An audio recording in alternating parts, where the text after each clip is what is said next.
एक एक से लेकर 4 तक वचन में हमने वो जो माइटी एंजल, जो एक बहुत ही एक सामर्थी स्वर्गदूत को देखा ना। फिर मैंने पहले वचन में लिखा है, फिर मैंने एक शक्तिशाली स्वर्गदूत को बादल ओढ़े हुए स्वर्ग से उतरते देखा। उसके सिर पर मेघ धनुष था, उसका मुंह सूर्य का सा था, उसके पांव आग के खंबे के से थे, और उसके हाथ में एक छोटी सी खुली पुस्तक भी थी। ये कुछ घटनाएं हैं जो हमें ये शक पैदा करती हैं कि ये यीशु मसीह है। क्योंकि आपको याद है 5वें अध्याय में एक बुक थी जिसकी मोहर कोई भी खोल नहीं पा रहा था, और मैं रोने लगा। यूहन्ना ने लिखा, मैं रोने लगा। तब एक प्राचीन ने कहा, मत रो, यहूदा गोत्र का सिंह है जो इस मोहर पुस्तक को लेने और मोहरों को खोलने में योग्य है। और देखिए यहां जो डिस्क्रिप्शन लिखा है, सिर पर मेघधनुष था। 4थे अध्याय को जब आप पढ़ेंगे, परमेश्वर के सिंहासन के चारों तरफ मेघधनुष था। और देखिए उसका मुंह सूर्य का सा था, और उसके पांव आग के खंबे कैसे थे।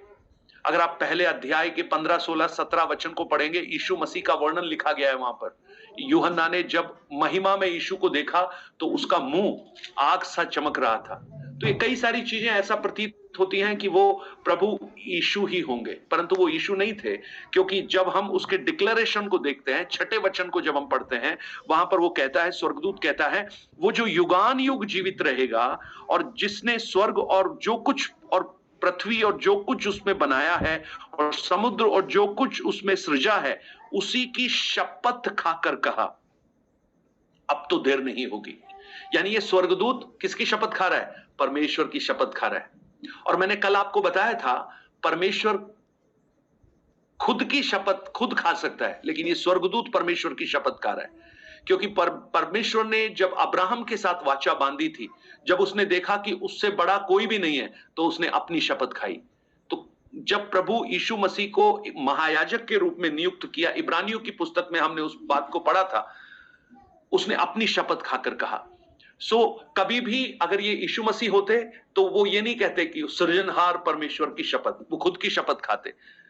और हम ये भी देखते हैं कि जब यूहन्ना ने पहले अध्याय में यीशु को देखा तो उसके पांवों पर गिर पड़ा, यानी उसको दंडवत किया।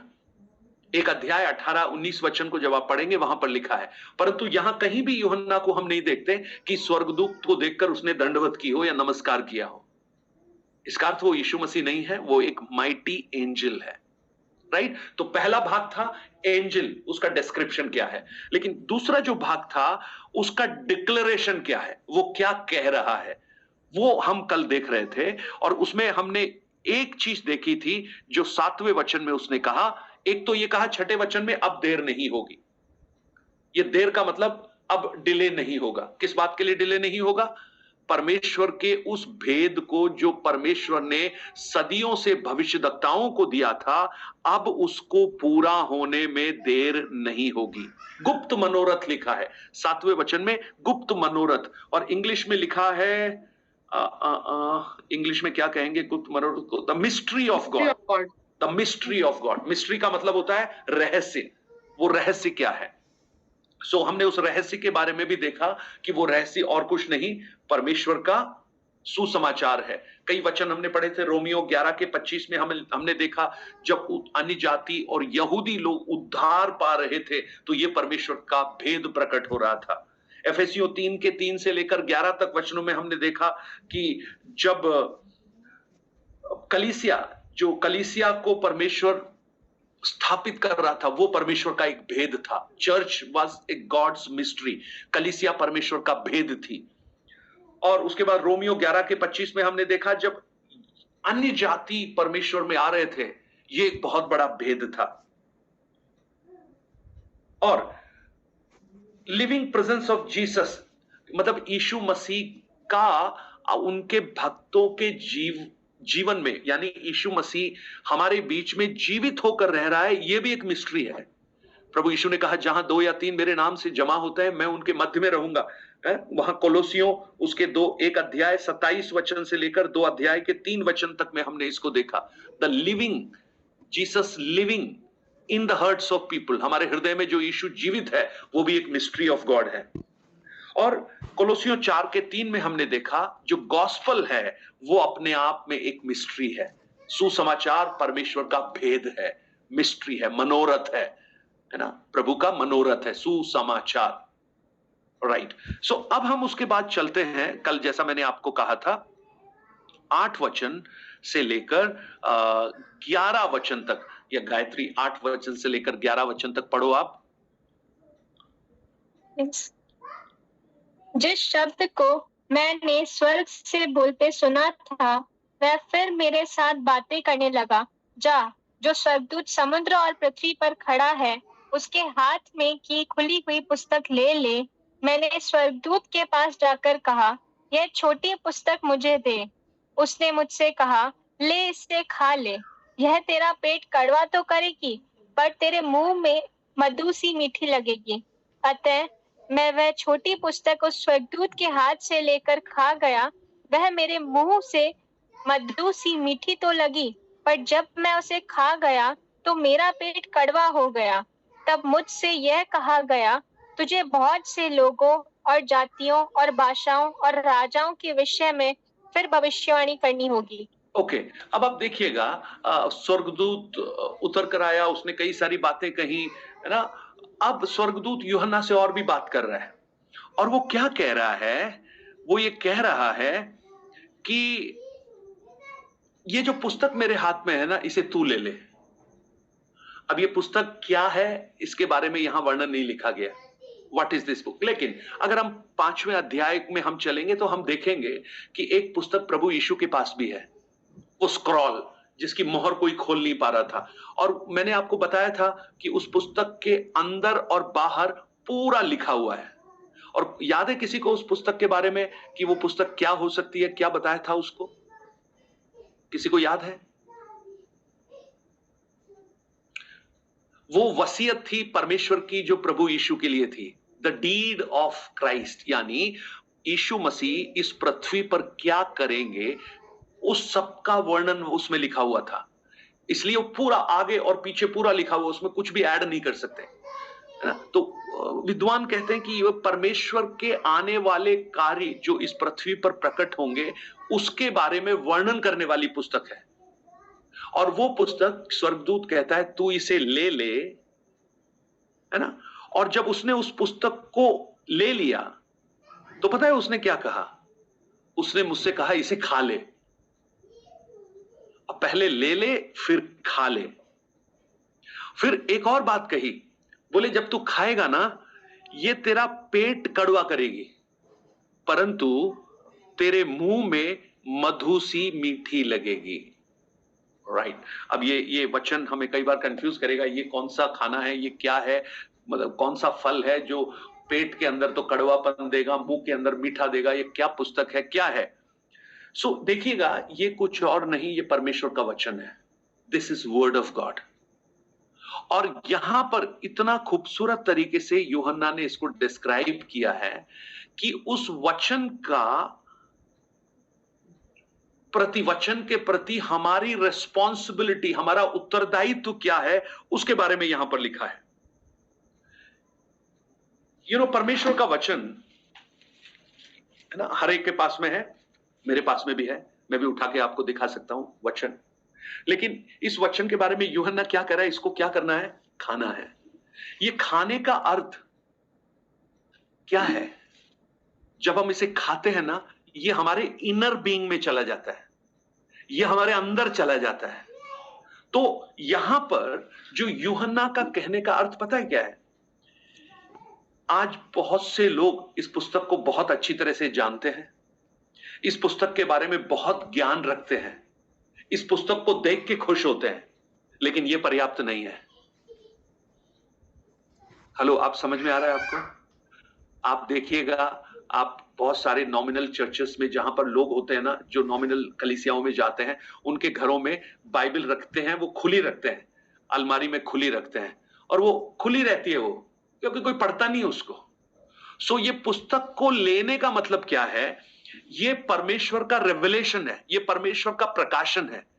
और लेने का अर्थ क्या है? आपको इच्छा होनी चाहिए कि आप उसको स्वीकार करें, यानी उस पुस्तक को, यानी परमेश्वर के प्रकाशन को आप जब तक इच्छा नहीं होगी आप उसे लेंगे नहीं। अब लेना सिर्फ पर्याप्त नहीं है, हाथ में उठाना सिर्फ पर्याप्त नहीं है, परंतु वो आपके भीतर जाना चाहिए, आपके अंदर जाना चाहिए। और आप देखिएगा यूहन्ना को यीशु जो वचन वहां पर बोल रहे हैं ना, पहले तू इसे क्या कर, ले, और उसके बाद क्या कर, खा। और उसके बाद 11 वचन में क्या लिखा है, देखिए एक बार 11 वचन को भी पढ़ लीजिए एक बार फिर से। यस। तब मुझसे यह कहा गया, तुझे बहुत से लोगों और जातियों और भाषाओं और राजाओं के विषय में फिर भविष्यवाणी करनी होगी। हाँ हाँ, किताब लेके बोलो भैया, भविष्यवाणी करो, तो हम तो भविष्यवाणी करने के लिए तैयार हो जाएंगे। परंतु याद रखिएगा, भविष्यवाणी करने के लिए बाद में कहा, यानी प्रीच करने के लिए बाद में कहा, पहले क्या कहा, ले और खा। यानी जब तक तेरे अंदर वो नहीं है, जब तक तेरे भीतरी आत्मा में वो नहीं है, तुझे हक नहीं है प्रचार करने का, तुझे हक नहीं है प्रोफेसी करने का। आप समझ पा रहे हैं कितना कितना एक गंभीर, कितना खूबसूरत एक डिस्क्रिप्शन है। So this is the responsibility हम सब की। और मैं तो कहूं हाय उस प्रचारक पर, हाय उस शिक्षक पर जो वचन को बिना अंदर लिए लोगों के सामने बांटता है, क्योंकि जब तक वो अंदर नहीं होगा उसका कोई प्रायोजन नहीं होगा, ना तो इस व्यक्ति के जीवन में, ना सामने वालों के जीवन में। सो सबसे महत्वपूर्ण क्या है, उस पुस्तक को लेना और उसको खाना। और ये भी कोई जबरदस्ती नहीं है। स्वर्गदूत ने ये नहीं कहा अगर तू नहीं लेगा तो मर जाएगा, ये भी नहीं है। इट इज योर विल, ये तेरी इच्छा है, तू लेना चाहता है तो तू ले ले उसको। प्रियो, परमेश्वर का वचन किसी के पास जबरदस्ती नहीं जाता। परमेश्वर का प्रकाशन ना किसी को फोर्स नहीं करता, लेकिन अगर आप उस प्रकाशन को स्वीकार करते हैं तो आप उसे अपने हृदय के अंदर ले जाइए। और जब आप उसे हृदय के अंदर ले जाएंगे ना, तो आपको परमेश्वर सेकंड असाइनमेंट देगा, उसको मुंह से निकाल कर बाहर करना, यानी लोगों के साथ में उसको शेयर करना। सो देखिए, परमेश्वर के वचन को बहुत से रूप में प्रकट किया गया है। मत्ती 4 अध्याय उसके 4 वचन में परमेश्वर के वचन को रोटी के रूप में कहा गया है। आपको याद है जब शैतान के साथ में जब यीशु मसीह वार्तालाप कर रहे थे, तो शैतान ने कहा अगर तू परमेश्वर का पुत्र है तो इन रोटियों को कहो कि ये पत्थरों को कहो कि ये पत्थर रोटी बन जाए। यीशु मसीह ने क्या कहा, मनुष्य केवल रोटी से नहीं परंतु हर एक वचन जो उस परमेश्वर के मुख से निकलता है उससे जीवित रहता है। तो यानी ये हम जो रोटी खाते हैं वो हमारे शरीर के लिए है, लेकिन जो हम वचन खा रहे हैं वो हमारी आत्मा के लिए है। यानी हमारा मोस्ट इनर बीइंग, जो हमारे जीवन का सबसे जो गहरा स्थान है, आत्मा जिसको हम बोलते हैं, उसके लिए रोटी का काम करती है। तो जब यूहन्ना को स्वर्गदूत कह रहा है इसे ले और खा, तो इसका मतलब क्या है, पेट में डालने के लिए नहीं बोल रहा है, वो स्पिरिट के अंदर, तेरी आत्मा के अंदर ये वचन जाना चाहिए, तेरे मोस्ट इनर बीइंग के अंदर ये वचन जाना चाहिए। राइट? रोटी के रूप में कहा गया है, उसे दूध के रूप में भी कहा गया है। पहला पतरस 2 अध्याय उसका 2 वचन आप पढ़िएगा, वहां पर लिखा है, जे आत्मिक जन्माए हुए शिशुओं के समान आत्मिक दूध की लालसा किया करो। पहला पतरस 2 अध्याय उसका 2 वचन। नए जन्मे हुए बच्चों की नाई निर्मल आत्मिक दूध की लालसा करो, ताकि उसके द्वारा उद्धार पाने के लिए बढ़ते जाओ। या हम उद्धार तो हमने पा लिया, अब उसमें अगर बढ़ना है तो निर्मल दूध क्या है, वो परमेश्वर का वचन। आप तुलना कीजिए, एक बच्चा जब मां के पेट से जब बाहर आता है, पैदा होता है, तो उसको शुरू में ही उसको चिकन मटन नहीं खिला देते हैं, शुरू में उसको खाना नहीं खिलाते हैं। क्या खाता है वो, मां का दूध पीता है, क्योंकि मां का दूध उसके लिए सबसे ज्यादा पौष्टिक होता है। और आपने देखा होगा बहुत से बच्चे जिनको मां का दूध नहीं मिला है वो माल न्यूट्रिशियस हो जाते हैं, वो उनके शरीर में विसंगताएं पाई जाती हैं, क्योंकि उन्होंने उस मां के दूध को सेवन नहीं किया, वो किसी भी कारणवश नहीं कर पाए। तो ठीक उसी प्रकार याद रखिएगा, निकुंज आपने अभी बपतिस्मा लिया, आप अभी बच्चे के समान है। याशिका आपने अभी बपतिस्मा लिया, आप अभी बच्चों के समान है। और भी हमारी सुनीता बहन और हार्दिक। तो क्या होगा, जैसे बच्चे होते हैं ना, उनको आत्मिक दूध की आवश्यकता है, वो क्या है, परमेश्वर का वचन। जब परमेश्वर का वचन आपके हृदय के अंदर जाएगा ना, वो आपको स्पिरिचुअली स्ट्रांग बनाएगा, आगे बढ़ोगे आप, उस उद्धार में आप आगे बढ़ते जाओगे। इसलिए आपने देखा होगा बहुत से लोग स्पिरिचुअली मॉल न्यूट्रिशियस हो गए, स्पिरिचुअली वो अपंग हो गए, शरीर में तो बहुत बढ़ गए हैं, उम्र भी बहुत हो गई है, 50, 60, 65, 70 साल हो गई है, लेकिन स्पिरिचुअली आज भी वो बच्चों के समान है, मैच्योरिटी नहीं आई है। पता है क्यों? क्योंकि उन्होंने आत्मिक जो दूध, जो परमेश्वर का वचन है, उसका सेवन नहीं किया। ठीक है, जब नया बच्चा जन्मते हैं तो वो आत्मिक दूध कहलाता है। लेकिन पहला कुरिन्थी 3 अध्याय उसके 1 और 2 वचन को जब आप पढ़ेंगे, वहां पर लिखा है, हे भाइयों, मैं तुमसे इस रीति से सदा बात न कर सका जैसे आत्मिक लोगों से, परंतु जैसे शारीरिक लोगों से, उनसे जो मसीह में बालक हैं। मैंने तुम्हें दूध पिलाया परंतु अन्न न खिलाया, क्योंकि तुम उसको खा नहीं सकते थे, वरन अब तक भी नहीं खा सकते। है ना? ये जो यहां पर लिखा है ना, अन्न लिखा हुआ है, परंतु जब इंग्लिश में आप पढ़ोगे वहां पर उसको मीट लिखा है, मीट यानी सॉलिड फूड। जब बच्चा होता है तो उसको दूध पिलाते हैं, जब वो बड़ा हो जाता है तो उसको सॉलिड फूड खिलाते हैं।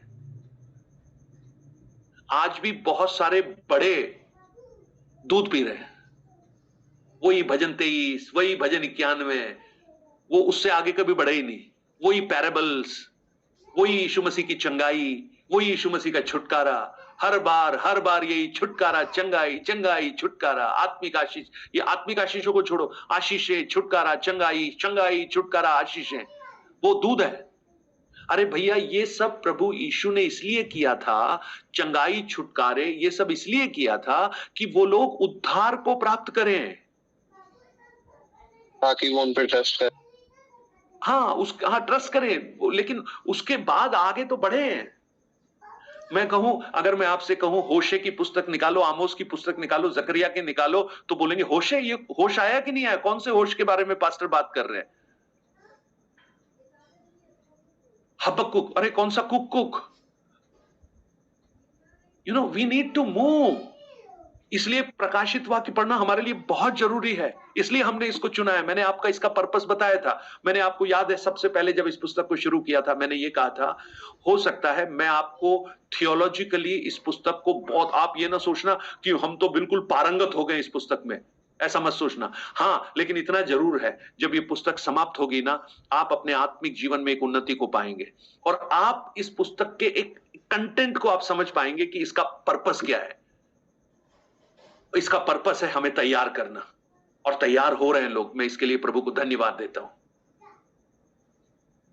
राइट? सो अभी दूध, जब जन्म लिया तो दूध पियो, जब थोड़े बालक हो जाए, थोड़े बड़े हो जाए, तो क्या खाओ? सॉलिड फूड खाओ।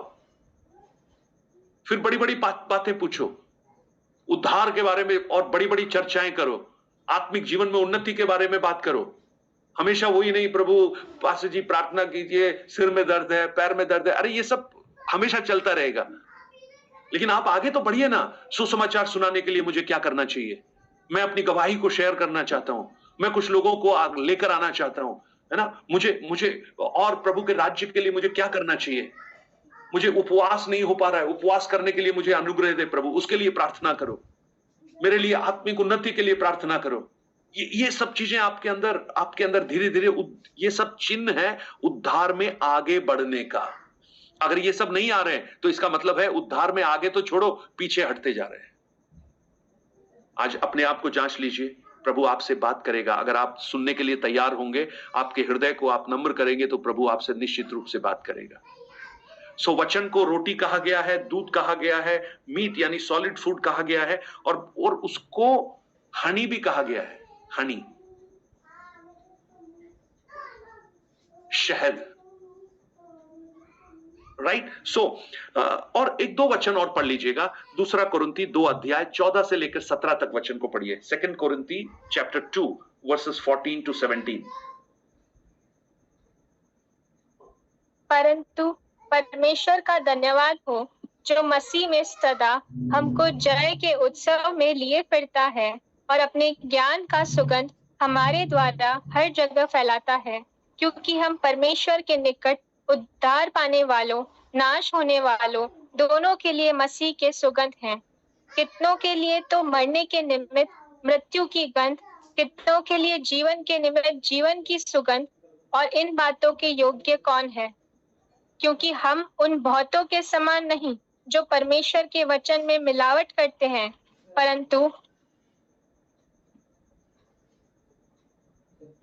परंतु मन की सच्चाई से और परमेश्वर की ओर से परमेश्वर को उपस्थित जानकर मसीह में बोलते हैं। पौलुस बोलते हैं हम उनके समान नहीं हैं जो वचन में मिलावट करते हैं।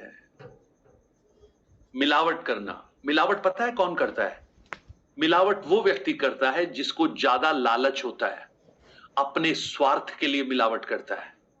लेकिन जो मिलावट नहीं करता उसको इस बात की चिंता है कि दूसरों का स्वास्थ्य की वो चिंता करता है। समझ रहे हैं? आपको दूध लेने जा रहे हैं, दूध में लोग पानी क्यों मिलाते हैं? क्योंकि उनको अपनी फिक्र है। चलिए पानी तो मिला है, ये तो फिर भी ठीक है, लेकिन आजकल केमिकल से दूध बना रहे हैं। ये वो लोग हैं जिनको दूसरों के जीवन की कोई चिंता नहीं है। मैं कहूं आज बहुत से प्रभु के दास हैं जिनको दूसरों के जीवन की कोई चिंता नहीं है, उन्हें सिर्फ अपनी ही चिंता है।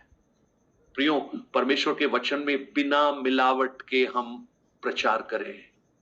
अब देखिए यहां जब इस भाग को पढ़ेंगे ना, वहां पर लिखा है क्योंकि हम परमेश्वर के निकट उद्धार पाने वाले और नाश होने वाले दोनों के लिए मसीह की सुगंध है।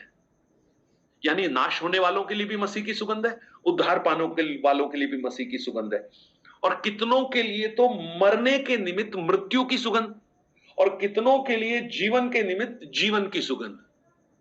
ये एक्चुअली इसको ऐसे नहीं समझ पाएंगे। इसको समझने के लिए आपको मैं बताता हूं, जब पुराने समय में, यहूदी समय में, उस समय जब युद्ध होते थे ना, एक राजा युद्ध के लिए दूसरे राजा के ऊपर आक्रमण करता था, और जब वो युद्ध कर कर जब जीत कर जब वापस आता था ना, तो एक बहुत बड़ा जुलूस निकलता था। तो जो जीता हुआ राजा है वो जुलूस में आगे आगे चल रहा होता था, और जिस राजा को और सैनिकों को उसने पराजित किया है उनके हाथ बांधकर उनके अर्धनग्न अवस्था में आधे कपड़े उनको उतार देते थे, और उनको लेकर वो अपने नगर में आता था। और क्या क्या लेकर आता था? वहां से जो कुछ उसने लूटा है वो सब भी लेकर आता था। और वो समय था एक बहुत बड़ा खुशी इस नगर में हो रही थी, क्योंकि हमारा राजा जीत कर वापस आया है। तो ऐसे समय में वो पता है क्या करते थे? एक बहुत अच्छी खुशबू देने वाला एक पेड़ होता था, उसको जलाते थे। और वो खुशबू इस बात का प्रतीक था कि लोगों को खुशबू से समझ में आ जाता था कि वो जुलूस निकलने वाला है, अभी हमारा राजा आने वाला है। आपको पता होगा, अगर आप रोमन कैथोलिक चर्च में जाओगे, क्योंकि मैं रोमन कैथोलिक हुआ करता था, वहां पर ना लोबान जलाते हैं, लोबान। उसकी खुशबू बचपन से हमने सूंघी तो बड़ी अच्छी लगती है। यानी आप उस जैसे ही उसके सैंक्चुरी में प्रवेश करोगे ना, आपको उसकी खुशबू नजर आएगी, सूंघने को मिलेगी। और आप उसके आसपास से भी गुजरोगे तो आपको समझ में आएगा अभी वहां पर मास हो रहा है, वहां पर मास चल रहा है, इसलिए वो लोबान जला रखा है। तो जैसे ही ये खुशबू फैलती थी ना, तो लोग इकट्ठे हो जाते थे, पूरा नगर इकट्ठा हो जाता था राजमार्ग पे, और वो राजा बड़ी खुशी के साथ बैंड बाजों के साथ आ रहा होता था। और ये जो खुशी, ये जो सुगंध है ना, ये जब वो सूंघते थे राजा, जय पाए हुए राजा, तो उनको इस सुगंध में अपनी विजय प्रतीत होती थी। समझ में आ रहा है आपको? ये खुशबू उनके लिए, जो सैनिक इसके साथ गए थे, जो जीत कर आए हैं ना, इस खुशबू से वो आनंदित होते थे। लेकिन उसी समय जो दूसरे राजा थे ना, जो पराजित हुए हैं, जिनके हाथ बंधे हैं और लज्जित होकर वो अर्धनग्न अवस्था में वहां पर चल रहे हैं, वो जब इस खुशबू को सूंघते थे ना, ये खुशबू उनके लिए बहुत ही बदबू के समान नजर आती थी। क्योंकि वो खुशबू को सहन नहीं, क्योंकि वो दूसरों की विजय है, इसकी पराजय है। समझ रहे हैं आप? तो हम मसीह के निमित्त जीने वालों के लिए और मरने वालों के लिए, दोनों के लिए, जिन्होंने उद्धार पाएंगे इस वचन के द्वारा, उनके लिए खुशी का। जो वचन इस वचन के द्वारा उद्धार नहीं पाएंगे, उनके लिए मृत्यु का। यानी जीवन और मृत्यु दोनों उसके अंदर छुपा हुआ है। सो जब ये कहा उस स्वर्गदूत ने, तू इस पुस्तक को ले ले और इसको खा ले, ये तेरे मुंह में तो मीठा लगेगा, तेरे पेट में कड़वा लगेगा। इसका मतलब क्या है पता है? कि परमेश्वर का जो वचन है, इसके दो एस्पेक्ट हैं। ये आशीष भी देती है ब्लेसिंग भी देती है, अनुग्रह भी देती है, छुटकारा भी देती है, लेकिन साथ ही साथ इसके अंदर परमेश्वर का न्याय भी छुपा हुआ है, परमेश्वर का क्रोध भी इसके अंदर छुपा हुआ है। तो यानी आप जब सुनते हैं ना इसे, तो आपको बड़ा खूबसूरत नजर आता है, वाह वाह वाह क्या बढ़िया मैसेज बोला, लेकिन उस मैसेज के अंदर छिपी हुई सच्चाई जब आपके जीवन में प्रकट होती है, तो वो आपको दुख देने का कारण भी बन सकती है। इसलिए आपने देखा होगा, जब कलीसिया में वचन का प्रचार हो रहा होता है, कई लोगों को आपने रोते हुए भी देखा होगा, कई लोग आंसुओं के साथ रो रहे हैं। क्यों? क्योंकि वो वचन उनके हृदय के अंदर घुस जाता है। प्रेरितों की पुस्तक 2 अध्याय 37 वचन को जब पढ़ेंगे, वहां पर लिखा है, जब पतरस ने प्रचार किया तो लोगों के हृदय छिद गए, हृदय छिद गए। अब बताइए ऐसी कौन सी तलवार है जो हृदय के अंदर घुसकर छेद सके? वो एक ही तलवार है, वो परमेश्वर का वचन है। इब्रानियों 4:12, परमेश्वर का वचन दो धारी तलवार है जो अंदर घुसकर गांठ गांठ और गुदे गुदे को अलग करती है। ये दो आयामी है परमेश्वर का वचन, स्वीट भी है, बिटर भी है। पौलुस अपनी पत्री में कहता है, मेरी पत्रियों ने तुम्हें शोकित तो किया है, परंतु मुझे इस बात का दुख नहीं है। क्यों? मुझे खुशी इस बात की नहीं है कि तुम्हें दुख है, परंतु मुझे खुशी इस बात की है कि वो जो दुख तुम्हें हुआ, जो मेरी पत्रियों के पढ़ने से तुम्हें हुआ, वो दुख तुम्हें मन फिराव की ओर लेकर जाएगा, और मन फिराव तुम्हें उद्धार देगा। और जब तुम उद्धार पाओगे, तो वो आनंद को जब हम देखेंगे तो हमें बड़ी खुशी होगी। समझ रहे हैं? इसलिए जब आप परमेश्वर के भवन में जाए ना, ये सोच के मत जाना आज तो बहुत अच्छा सुनने को मिलेगा, लेकिन ये सोच के जाना आज बहुत बुरा सुनने को मिलेगा। क्योंकि जब बुरा आएगा ना आपके जीवन में, आपको वो भलाई की ओर लेकर जाएगा। ये जो वचन है, स्वीट और जजमेंट दोनों उसके अंदर है। एजेकिएल को पढ़िएगा आप एक बार, एजेकिएल की पुस्तक निकालिए, 3 अध्याय, उसका 1, 2 और 3 वचन। प्रॉफिट एजेकिएल को परमेश्वर क्या बोल रहा है? एजेकिएल 3 अध्याय 1, 2, 3 वचन। तब उसने मुझसे कहा, हे मनुष्य के संतान, जो तुझे मिला है उसे खा ले, अर्थात इस पुस्तक को खा, तब जाकर इस्राएल के घराने से बातें कर। सो मैंने मुंह खोला और उसने वह पुस्तक मुझे खिला दी। तब उसने मुझसे कहा, हे मनुष्य के संतान, यह पुस्तक जो मैं तुझे देता हूँ उसे पचा ले और अपनी आंतड़ियां इससे भर ले। सो मैंने उसे खा लिया और मेरे मुंह में वह मधु के तुल्य मीठी लगी। वाह, देखिए वहां पर लिखा है, मेरे मुंह में वो मधु के तुल्य मीठी लगी। और देखिए कितना खूबसूरत है ना, वहां पर एजेकिएल को बोल रहा है, इस पुस्तक को खा ले और इसको कहां रख? अपनी अंतड़ियों को उससे भर ले। अपने मतलब अपने अंदर, अपने इनर बीइंग में इसको भर ले। यानी ये वचन जो हम पढ़ रहे हैं, सीख रहे हैं, इसको सिर्फ इसलिए मत सीखिए कि ज्ञान बढ़ जाए, सिर्फ इसलिए मत कहिए कि हम भी कह पाए कि नहीं हमने भी प्रकाशित वाक्य पढ़ लिया है, लेकिन इसलिए पढ़िए कि ये हमारे भीतरी भागों में घुस जाए। भजन 119 का 9, 119 का 11 अगर आप पढ़ेंगे, वहां लिखा है, मैंने तेरे वचन को अपने हृदय में रख छोड़ा है, जिससे तेरे विरुद्ध पाप ना करूं। और एजेकिएल को कहा, तू उसको भीतर भर ले, तब जाके राजा को बोलना। लो, अगर आज बहुत से लोग सुसमाचार सुनाने के लिए बहुत तत्पर हैं, बोले हम जाके प्रचार करेंगे। प्रचार कर लो भैया, कुछ होने वाला नहीं है प्रचार से, खाली प्रचार से। हाँ, इतना मैं पक्का बोलता हूं, अगर वो वचन आपके हृदय के अंदर है ना, वो जो वचन बाहर निकलेगा वो पवित्र आत्मा के अद्भुत कामों को प्रकट करेगा। देखिए कितना यूहन्ना को अभी बहुत काम करना है। 11 वचन में लिखा है, तुझे बहुत जगह जाना, अभी काम खत्म नहीं हुआ। देखिए ये क्यों गैप आया, 3.5 साल के बाद का एक गैप क्यों है? जानते क्यों है? एक पॉज क्यों है? क्योंकि अभी भी उद्धार का काम बाकी है।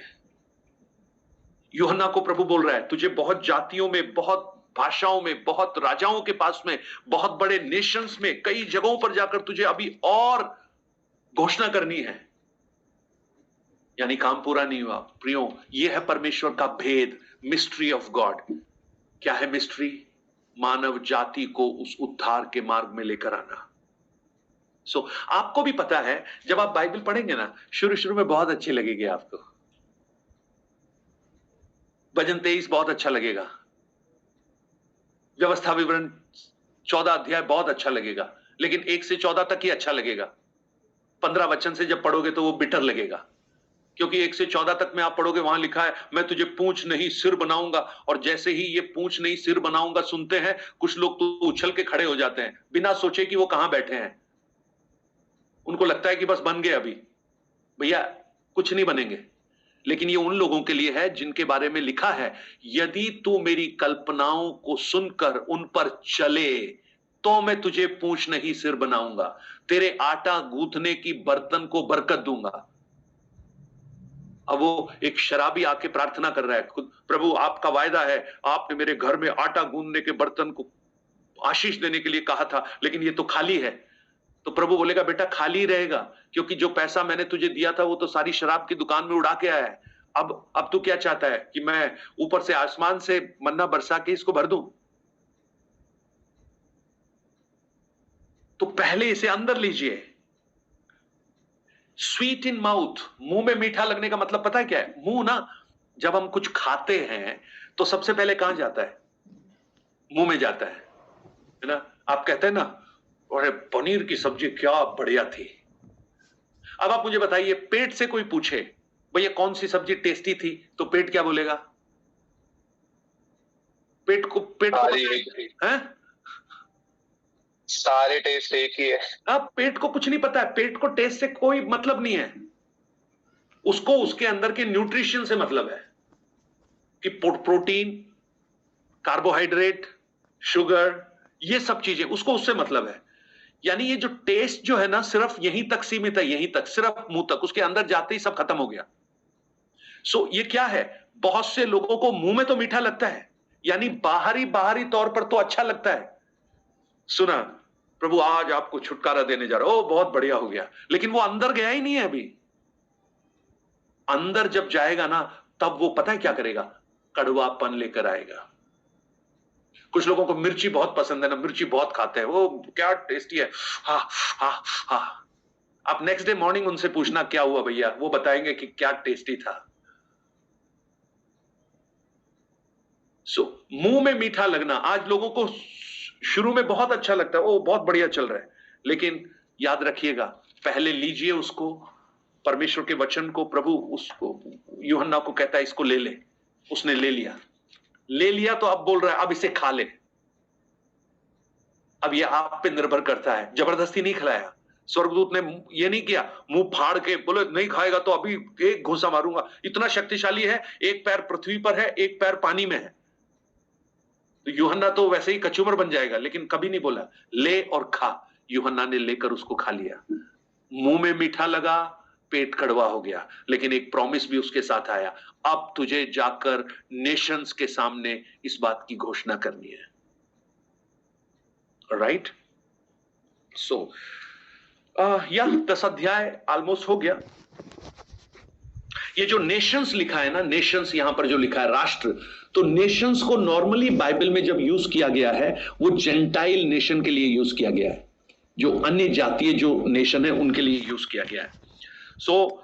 यूहन्ना को अभी और बहुत कुछ बोलना है, क्योंकि परमेश्वर का कार्य अभी पूरा नहीं हुआ, परमेश्वर के वायदे अभी होने वाले हैं। 10 अध्याय तक हमने पढ़े हैं, तो यूहन्ना मानो ये कह रहा है भैया अभी तो बहुत बाकी है, अभी तो 12 अध्याय बाकी हैं, इसलिए ध्यान से पढ़िए, ध्यान से सीखिए। अभी तो परमेश्वर चैप्टर हो गया है, ऑलमोस्ट इज डन, और कल से हम 11 चैप्टर पढ़ेंगे। वहां पर 2 गवाहों के बारे में लिखा है, आप पढ़ के आना उसको, 2 गवाह, और फिर डिस्कस करेंगे वो गवाह कौन से हैं। ये बहुत बड़े डिस्कशन का मैटर है। एनी क्वेश्चंस, कोई प्रश्न है तो पूछ सकते हैं प्लीज। तुम्हें स्वर्गदूत के शब्द देने के बाद के दिनों में तुरही फूंकने पर होगा, जो परमेश्वर के गुप्त मनोरथ उस सुसमाचार के अनुसार जो उसने अपने दास भविष्यद्वक्ताओं को दिया था पूरा होगा। देखिए ये जो हम पढ़ रहे हैं ना कशिश, ये अभी हुआ नहीं है, ये तो होने वाली घटनाएं हैं, ये प्रकाशन है। और ये कब की बात कर रहे हैं हम लोग? हम बात कर रहे हैं उस क्लेश और महाक्लेश की। कब? जब कलीसिया उठा ली जाएगी। भविष्यद्वक्ताओं ने तो उत्पत्ति के बाद से ही प्रचार करना शुरू कर दिया था। क्योंकि परमेश्वर ने उनको अपने ज्ञान से उनको भरा। और इब्रानियों 1:1 में इसलिए लिखा है, वहां पर लिखा है, पूर्व युग में तुम्हारे बाप दादाओं से परमेश्वर ने थोड़ा थोड़ा और भांति भांति करके भविष्यद्वक्ताओं के द्वारा बात की। तो लोगों से परमेश्वर बात करता था, भविष्यवाणी के द्वारा बात करता था। तो उसी तरह से भविष्यवाणी के द्वारा परमेश्वर उस कठिन समय में भी बात करेगा। उस क्लेश और महाक्लेश के बीच का जो समय है, उसमें परमेश्वर का दास यूहन्ना को यह रिस्पॉन्सिबिलिटी दी कि तुझे ये बातें बतानी है। और इसलिए अब देखना, अगले अध्याय में 2 गवाह हैं, वो भी बहुत बड़ी टेस्टमनी है। मैंने बताया उसमें 2 गवाह हैं, एक माइटी एंजल है, कुछ प्राचीन है, उन लोगों की गवाहियां हैं। और ये किस लिए है गवाहियां? क्योंकि 7वीं स्वर्गदूत जब तुरही फूकेगा ना, उसके बाद तो फिर कुछ बचेगा नहीं, सब कुछ खत्म हो जाएगा। लेकिन खत्म होने से पहले पृथ्वी गल जाएगी, तप जाएगी, उससे पहले भी लोगों को उद्धार के मार्ग में लाने के लिए यह कार्य किया जा रहा है। तो यह भविष्यवाणी तो आने वाले दिनों के लिए है। चलिए, एक अध्याय जब आगे बढ़ रहे हैं तो यूहन्ना कह रहा है कि तुझे राष्ट्रों, देशों, नेशंस, टंग्स अभी और बोलना है। यानी प्रभु क्या बताना चाह रहा है यहां पर? जो उद्धार अभी तक हुआ है, देखो कितने तो लोग 6 अध्याय के 9 और 10 वचन को जब हमने पढ़ा, वहां पर उन मार्टियर्स की आत्माओं को देखा जो यीशु की गवाही के कारण मार डाले गए थे, है ना? तो अभी और भी काम बाकी है, अभी और भी लोगों को उद्धार में आना है। इसलिए वो वचन उनके पास पहुंचना पड़ेगा। और कल जब पढ़ेंगे ना 11 अध्याय में, हमें उसके बारे में और भी अच्छी तरह से समझ में आएगा।